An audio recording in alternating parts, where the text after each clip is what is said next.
Sejumlah wilayah telah melakukan rekapitulasi hasil penghitungan suara Pilkada serentak 2024. Lantas bagaimana perolehan suara PDIP di kandang banteng? Sejumlah lembaga survei telah merilis hasil quick count Pilkada Jateng 2024. Berdasarkan lembaga survei Carta Politika Indonesia, paslon Gubernur Wakil Gubernur nomor urut 02 Ahmad Lutfi dan Taji Yassin peroleh suara di atas 50%. Sementara paslon nomor urut 01 Andika Perkasa dan Hendrar Prihadi raih suara 41,56%. Kali ini PDIP pun mengalami kekalahan setelah Pilpres, Pileg, dan kemudian Pilkada. Tentunya hal ini tidak diterima ya. Banyak pakar-pakar PDIP yang merasa ada semacam permainan katanya lagi. Ya biasa yang kalah pasti playing victim ya. Baik, kita lihat dulu bagaimana pendapat mereka. Mari simak video berikut ini. PDI Perjuangan, terutama di berbagai daerah-daerah strategis, kota-kota ataupun juga provinsi yang besar, ini kemudian kalah Bang, keok dari wakil-wakil yang diajukan oleh koalisi Kim Plus ini ataupun juga yang dapat restu dari Jokowi. Bang Ruhut. Iya, jadi saya hanya bisa mengatakan begini, kalau memang yang sudah di TO itu bukan hanya Jokowi efek, perangkat yang ingin menyelamatkan muka Jokowi itu yang bergerak. Apa ini? Apa yang dimaksud perangkat menyelamatkan muka Jokowi? TO, target operasi. Perangkat ingin menyelamatkan muka Jokowi. Perangkatnya maksudnya aparat ya, maksudnya begitu ya, Bang Ruhut ya? Wah ini gila nih permainannya ya. Kita dengar lagi. Kenapa kok harus ada perangkat seperti itu? Perangkat apa itu? Saya kebetulan juga turun, kebetulan di tempat saya kan bukan yang di TO. Ya, kami menang. Ya, kami menang, tapi di tempat-tempat yang seperti dikatakan, walaupun perangkat juga mau mencoba bermain, nyatanya di DKI kami menang. Yang abang katakan di Jakarta nih ya, DKI Jakarta. Kita menang. Di TO ini menjadi target operasi dari kan tim. Apapun kan, ini kan sudah bicara etika. Ya. Saya kadang-kadang memang sahabat saya Jokowi ini, ya. Berdarah dingin juga. Apa Bang, berdarah dingin? Kenapa enggak berdarah dingin? Sadis loh. Bayangkan, berdarah dingin. Di mananya berdarah dinginnya tuh di mananya? Bayangkan, ini etika loh. Dia presiden 2 periode dan kami yang mendukung. Ya, oke lah. Secara kepartean. Tapi secara pribadi. Saya ingat sekali, siapa yang nggak tahu saya dulu bagaimana dengan Pak Jokowi? Saya sangat dekat dengan beliau. Saya bagaimana kalau waktu lagi berdua dengan beliau di istana, sampai malam ngobrol politik, bahkan Pak Jokowi mengatakan, abang ini guru politik saya, dia panggil saya abang. Baik. Tahu di gedung, yang mirip oval itu ruangannya, di luar tahu siapa yang jaga. Komandan Pas Pampres, namanya Andika. Andika loh.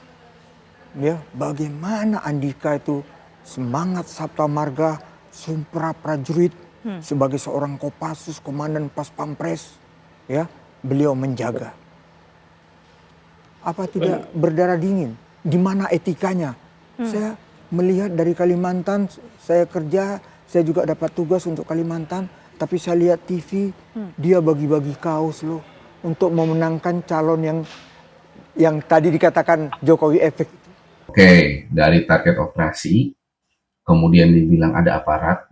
Sekarang beralih nih, Bang Ruhut bilang masalah etika. Tapi yang jadi masalah adalah dia masukin lagi konsep kepentingan pribadi nih. Ya ada kedekatan pribadi. Dulu kita dekat. Misalkan Ruhut dengan dia. Benar waktu itu masih Presiden Jokowi mungkin dekat dengan Ruhut. Dan Bang Ruhut cukup memang sangat mendukung Jokowi. All out lah. Suaranya lumayan banyak untuk ketika ada konferensi pers ataupun ada talk show mengenai pemerintahan pasti beliau membela Jokowi. Kemudian masalah Pak Andika yang dari awal dari Pas Pampres kemudian jadi Panglima TNI-nya Pak Jokowi. Nah, kenapa Pak Jokowi secara kedekatan emosional secara pribadi itu kok tega nih tanda petik mendukung lawannya? Gitu. Mana etikanya? Katanya berdarah dingin. Bang Ruhut, ingat ya Bang, abang dulu juga di mana sih? Di Demokrat, coba nyebrang ke PDI, ya kan? Bahkan waktu itu abang masih baju Demokrat mengkritik kebijakan Demokrat sebelum nyebrang ke PDI. Masih ingat banget tuh dulu tuh. Waktu Pak AHY mau masuk jadi ketua umum lah atau proses-proses itu. politik itu tiada teman abadi, tiada musuh abadi. Yang abadilah kepentingan, Bang. Pak Jokowi murni ini masalah kepentingan pastinya. Bukan dia benci kepada partainya yang sebelumnya mengusung dia. Saya yakin bukan karena itu. Tapi karena dia yakin figur ini jauh lebih menjalankan apa yang dia cita-citakan. Aku tangkap begini ya Bang ya. Jadi bukan karena masalah partai banyak nih, bukan. Aku pikir yang di-endorse sama Pak Jokowi ini kebetulan adalah orang yang bisa menjalankan kembali tugasnya dengan baik. Seperti pada zaman dia memerintah dulu.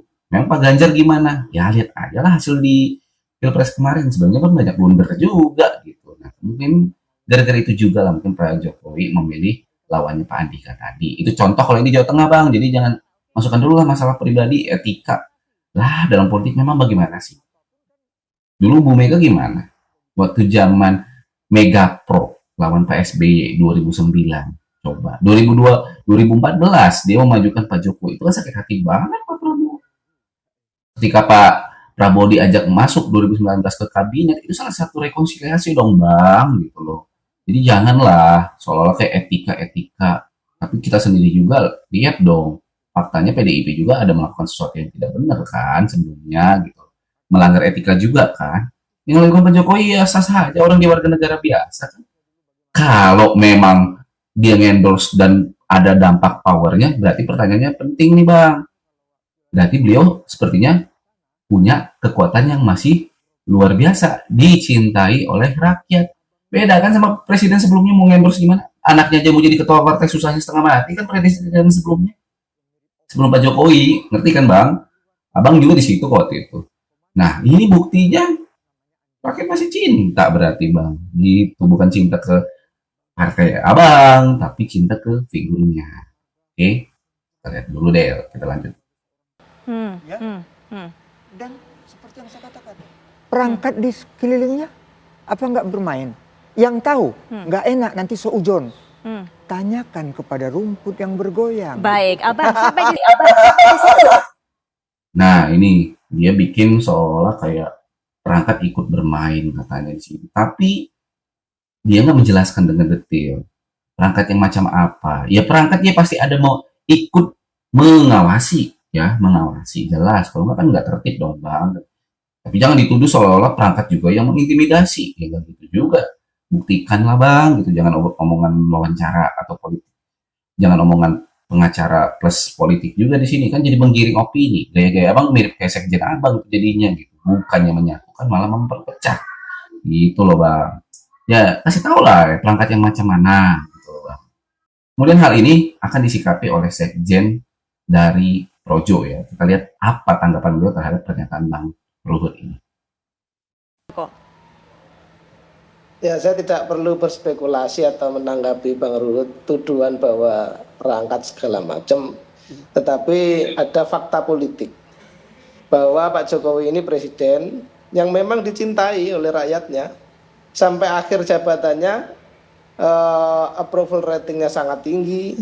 Kemudian beliau ini akhirnya mau tidak mau memang menjadi panutan bagi rakyatnya, dan kedekatan beliau dengan rakyatnya tentu itu memberi pengaruh besar kemana Pak Jokowi memberikan dukungan, pasti itu juga akan memberikan pengaruh. Jadi saya pikir terlalu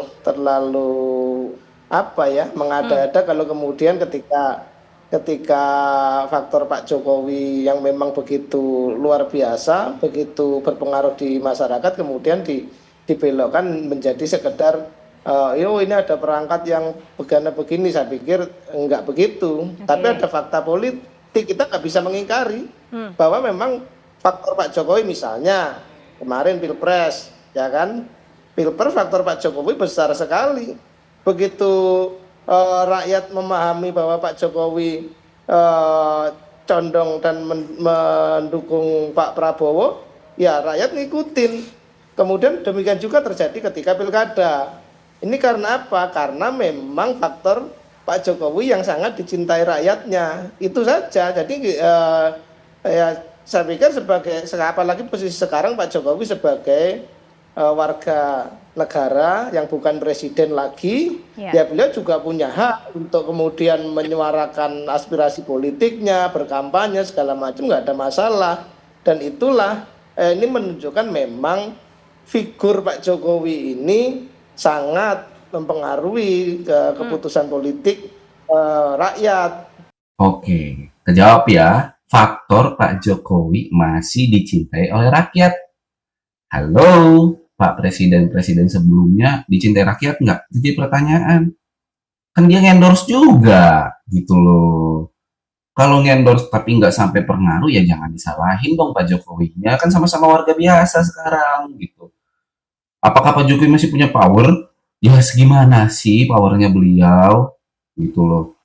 Yang ada memang fakta nggak bisa dipungkiri loh, mirip kayak Pak Soekarno atau Pak Soeharto yang masih terngiang-ngiang, bahkan Pak Gus Dur yang masih terngiang-ngiang. Saya bukan merendahkan yang lain ya. Yang paling membekas di hati rakyat itu, itulah yang mungkin akan berpengaruh terus. Pak Jokowi membangun legasinya sendiri, bukan legasinya untuk PDIP, tapi legasi buat pribadinya. Dan jadi Pak Susilo Bambang Yudhoyono membangun legasinya, membangun, tapi ya kita harus lihat dong, beda kan hasilnya dengan Pak Jokowi gitu. Itu harus fakta yang harus kita sadari gitu. Jadi ini murni karena rakyat mencintai Pak Jokowi, makanya masih ngikut. Jokowi kalau yang di Jakarta bagaimana? Itu beda lagi, karena Jakarta cenderung memang itu lebih kritis, bukan karena faktor Pak Jokowinya, tapi cenderung karena calonnya. Sekali lagi karena calonnya. Bukan saya bilang masyarakat di luar Jakarta lebih kurang ya, tapi kita harus pahami lah, Jakarta sama daerah lain kan ya adalah tingkat SDM-nya yang berbeda gitu loh. Jadi untuk ini murni karena kecintaan rakyat kepada Jokowi masih sangat besar. Itu pengaruhnya. Kejawab ya, ada dua hal. Mesin partai, kita harus pahami, Koalisi Indonesia Maju Plus itu cukup banyak nih partai yang mengusungnya. Selain itu juga ada incumbent di dalamnya. Contohnya di Jawa Timur mereka masih menang. Itu satu. Dan kita nggak bisa pungkiri juga faktor kecintaan rakyat terhadap Jokowi. Itu dua kesimpulannya yang membuat mungkin PDIP kalah telak di pilkada kali ini. Termasuk di kandangnya sendiri di Sumatera Utara maupun di Jawa Tengah. Semoga PDIP bisa introspeksi dan bisa memperbaiki diri semua demi kemajuan bangsa. Jangan sampai PDIP menjadi Demokrat yang dulu pemenang menjadi, ya Anda tahu sendiri sekarang partai seperti apa. Terima kasih.